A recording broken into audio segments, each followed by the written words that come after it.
Heart is not trying to say anything, it is just trying to make sure every part of the body gets the nourishment of blood flow.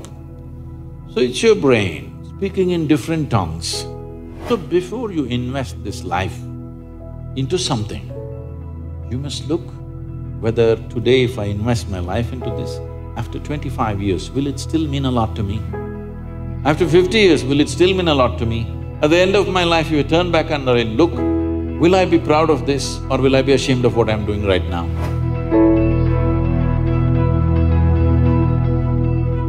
Namaskaram, Sadhguruji. The first question that I want to ask is actually related to me. I'm in the last year of engineering, so now there is a very big decision that I have to make now, and people have told me that if I take decisions from my heart, I'll be successful in life. So, but there lies a problem. The problem is that I don't know which thought is coming from my heart and which thought is coming from my brain. So how can I figure out which thought is from my heart and which is coming from my brain?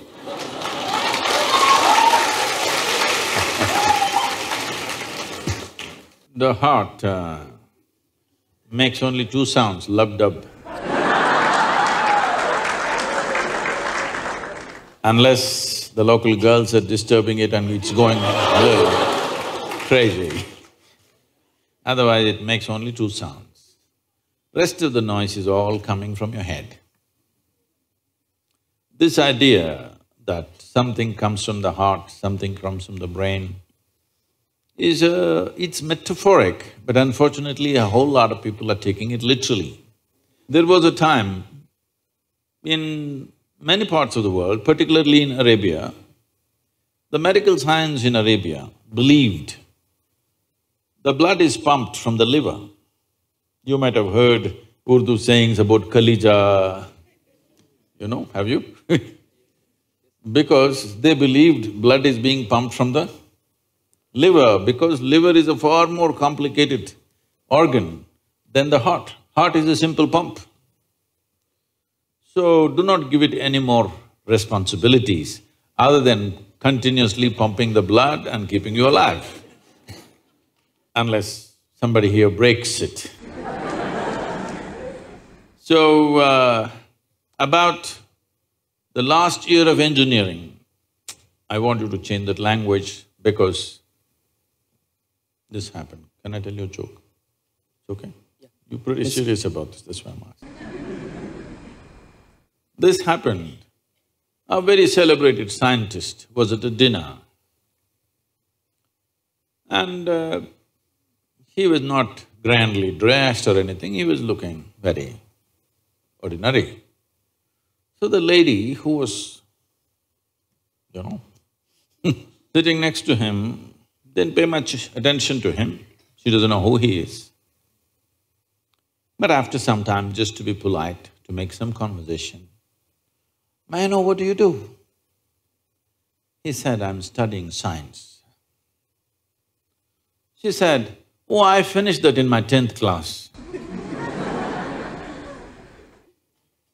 So you're not going to, you're not in the last year of engineering, maybe the course, but not the last year of engineering, because for your entire life, if you learn engineering, when you're dying, after 100 years, okay? I'm not preponing it. After 100 years when you're dying, you would still know, if you are a constant learning process, you would still know you know very little about engineering. With that little, many things happen, that's different. So don't be in the last year of engineering. I know the program may be closing, but not the last year of engineering, okay? So, essentially engineering means to have things the way we want. Yes? When we say this building is well engineered, I'm not saying that.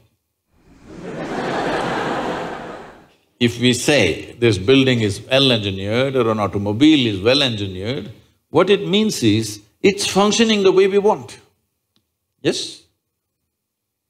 Of all the pieces of engineering on this planet, of many pieces of engineering, a tree is a fantastic engineering, even a mountain is fantastic engineering, because it stood there for 1,000,000 years, that means it must be good engineering, isn't it?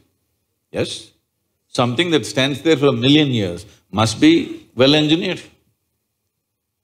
Of all this, the most sophisticated piece of engineering is human mechanism, isn't it so? Hello? Most sophisticated of all the pieces of engineering. Now, because it's a sophisticated piece of engineering, it needs a certain level of attention, otherwise you don't figure it. Now that we gave you such a highly, high-tech piece of engineering, I'm asking you, did you read the user's manual?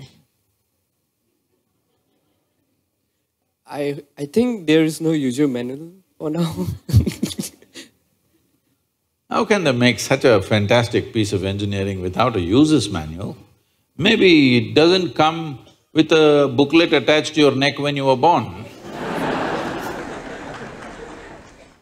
But indications must be there, isn't it, how to use it? Huh? Is it true somebody who's an athlete or a gymnast or someone else like that learns to use their body than a whole lot of other people? Yes? Obviously, at least one aspect of the physical engineering of the body, they seem to have read the user's manual about the physical aspects. Is it true certain people are able to use their mind better than others? Maybe they read another part of the user's manual. So, now with this heart manual and the brain manual, see, the problem is most people are prejudiced against the brain. This is a question that always comes to me, Sadhguru, I want to meditate but thoughts are coming. A common question everywhere. I ask them, see, I'll make you meditate. We will stop the liver, we'll stop the kidney, we'll stop the heart, we'll stop everything, okay? Oh, no, Sadhguru. So you want the liver to function when you're meditating. You want the kidneys to function. You want even the spleen to function, you want the heart to function. But you don't want your brain to function for some reason. This is simply because brain is a new equipment that you got in the evolutionary process. This level of cerebral development happened more recently compared to the other systems. If you cut open any mammal, they all have all these parts, isn't it? Every part that you have here, all of them have. Even if you open a frog, most of you, you're biology department. Even if you open a frog, almost everything that you have, he also has, isn't it? It is only… the big difference is only the cerebral development, which is a more recent happening. Because it's a more recent happening, most people have not figured how to handle it. So, user's manual is very important. You don't read a user's manual just before you discard the machine. You read it in the first few days, isn't it? Hello? If you buy a phone, do you want to read the user's manual in the first 3 days or after 3 years when you're throwing it away? First 3 days, isn't it? So, knowing how this functions is very important. Never did ever heart generate any thought or intention. Well, when you looked at the young girl, heart beat more. That doesn't mean it's saying anything, it's just trying to compensate for the other levels of excitement that's happening.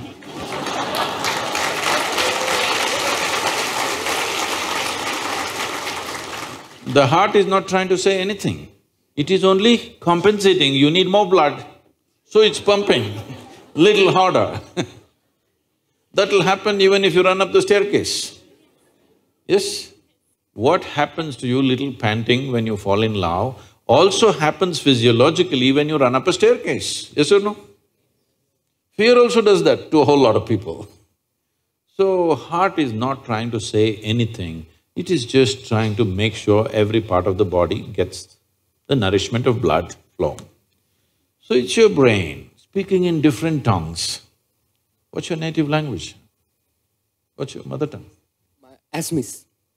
So, because when you know 2, 3 languages, sometimes it gets confused, sometimes it speaks in English, sometimes in Assamese, sometimes in something else. So you're thinking different people are speaking, heart is speaking, mind is speaking, no.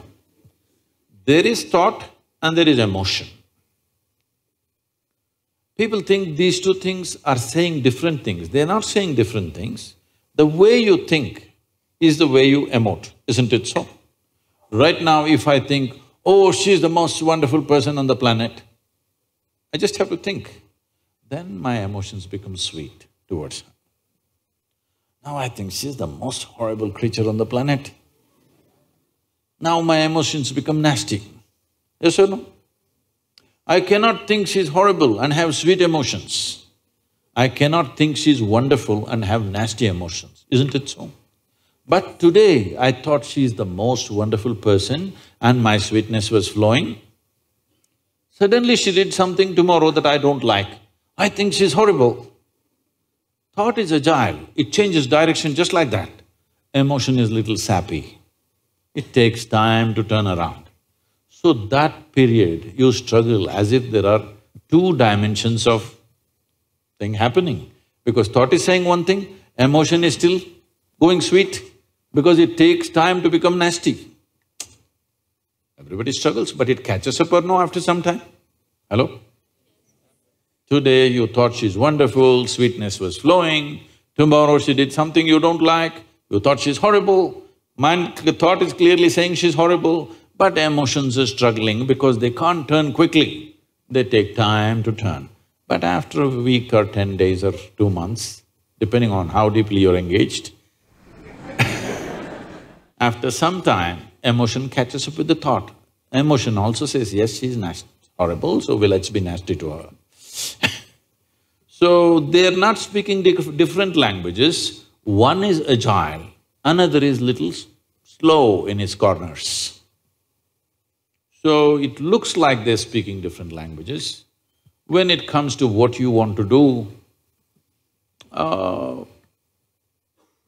you must think clearly, it's very important.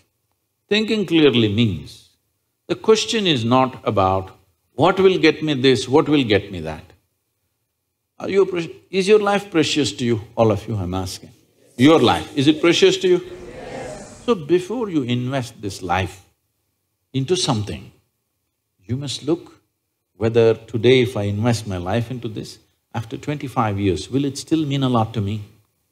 After 50 years, will it still mean a lot to me? At the end of my life, if you turn back and look, will I be proud of this or will I be ashamed of what I'm doing right now? Doesn't matter what other people say. But you should not do anything that you will feel ashamed of, isn't it so? Huh?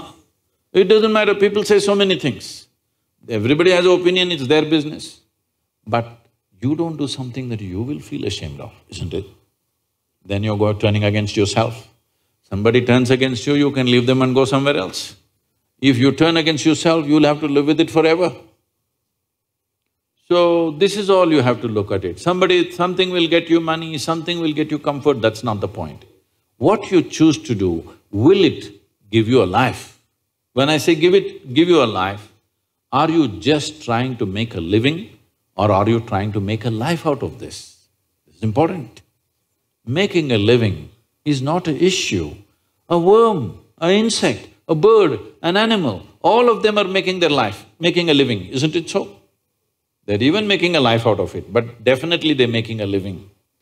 So making a living with such a big brain is not an issue. Earning your food is not an issue, making a living is not an issue. Only problem is you want to live like somebody else, that's an endless problem. I want to live is not a problem. I want to live like you, this is a problem. So, it is important, if you consider your life as a precious life, you must make sure you make a wonderful life out of this. Whatever opens up in that direction, that is the thing you should do. But when you're under the pressure of peers, somebody is saying, I'm going to America, somebody says, I'm going to the government job, somebody says, I'm doing this. So one thing that all of you should do before you make big decisions in your life is withdraw from these pressures of peers, professors, parents, everybody. Just spend 3 days to 1 week by yourself. Look at it, what is it that you really want to do? Not under pressure from other people. What does this life want to do?